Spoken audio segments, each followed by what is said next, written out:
Kolkata case में हो गई अब लेडी सिंघम की एंट्री। लेडी अधिकारी का नाम सुनते ही कांपने लगी ममता बनर्जी।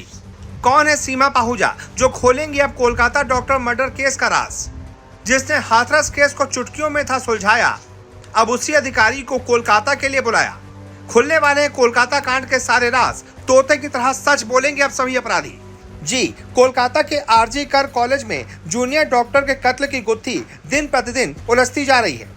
आरोपी संजय रॉय और अस्पताल के डॉक्टरों के बयान मेल ही नहीं खा रहे। कई सारे झोल इस पूरे मामले में नजर आ रहे हैं। ऐसा लग रहा है कुछ ना कुछ तो जरूर छुपाया जा रहा है और कुछ बहुत बड़ा छुपाया जा रहा है। इसीलिए अब सीबीआई ने अपनी एक तेज तर्रार महिला आईपीएस सीमा पाहूजा को कोलकाता केस के राज खोलने के लिए नियुक्त किया है। ये वही सीमा पाहूजा हैं जिन्होंने हाथरस गैंगरेप मामले को चुटकियों में सुलझा दिया था। सीबीआई ने उन्हें नियुक्त करने के लिए एक महिला आईपीएफ को भी हटाया है।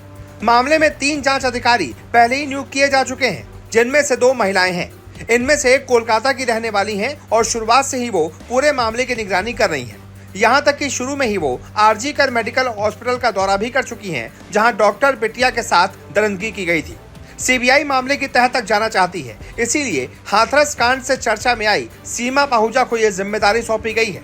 बहुत तेज तर्रार अफसरों में नाम आता है सीमा पाहूजा का। आपको बता दें, सीमा पाहूजा गाजियाबाद की सीबीआई यूनिट में भ्रष्टाचार निरोधक ब्यूरो यानी कि एसीबी में डीएसपी के पद पर तैनात हैं। उन्हें एक तेज तर्रार महिला अफसर के रूप में जाना जाता है। उनके काम के लिए पुलिस पदक समेत कई सम्मान अभी तक मिल चुके हैं। सीमा पाहूजा इससे पहले सीबीआई की स्पेशल क्राइम यूनिट 1 में कई वर्षों तक काम कर चुकी हैं। 15 सदस्यीय जिस टीम ने यूपी के हाथरस में गैंगरेप मामले में जांच की थी, उसमें सीमा पाहूजा भी शामिल थी।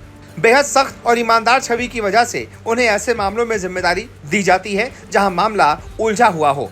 जिन मामलों में राजनीतिक दखल की आशंका ज्यादा होती है, उसमें भी सीमा पाहूजा को ही जिम्मेदारी सौंपी जाती है। हिमाचल प्रदेश के चर्चित गुड़िया मामले की गुत्थी को सुलझाने के लिए भी सीमा पाहूजा को सीबीआई ने ही भेजा था और उस मामले को भी सीमा पाहूजा ने चुटकियों में सुलझा दिया था। अब ऐसे में पूरी तरह से उम्मीद है कि अब कोलकाता में डॉक्टर के मर्डर और रेप का केस भी सीमा पाहूजा बहुत आराम से सुलझा देंगी। हालांकि इस मामले में बहुत सारे एंगल सामने आ रहे हैं। बहुत बड़े बड़े सफेदपोश इसमें शामिल होते नजर आ रहे हैं। कई लोगों के मामले खुल सकते हैं। कई ऐसे नाम भी सामने आ सकते हैं जिनको सुनकर आप चौंक जाएंगे। कोई इस मामले में ड्रग रैकेट का हवाला दे रहा है, तो कोई इस मामले में सेक्स रैकेट का भी दावा कर रहा है। कोई कह रहा है कि बहुत बड़ा कोई झोल चल रहा था, जिसकी वजह से उस डॉक्टर ट्रेनी को मार दिया गया, उसके साथ रेप किया गया। जिस तरीके से शुरुआत में चीजें छुपाई गईं और एक मर्डर को आत्महत्या का नाम दिया गया, उसने शक के दायरे में बहुत सारे लोगों को ला दिया है। अब ये सीमा पाहूजा पर निर्भर करता है कि वो कितनी जल्दी इस मामले को सुलझाती हैं और वाकई में क्या कुछ बहुत बड़ा राज बाहर निकाल कर लाती हैं। वैसे इस पूरे मुद्दे पर आपकी क्या राय है? जो भी आपकी राय हो, कमेंट करके जरूर बताएं।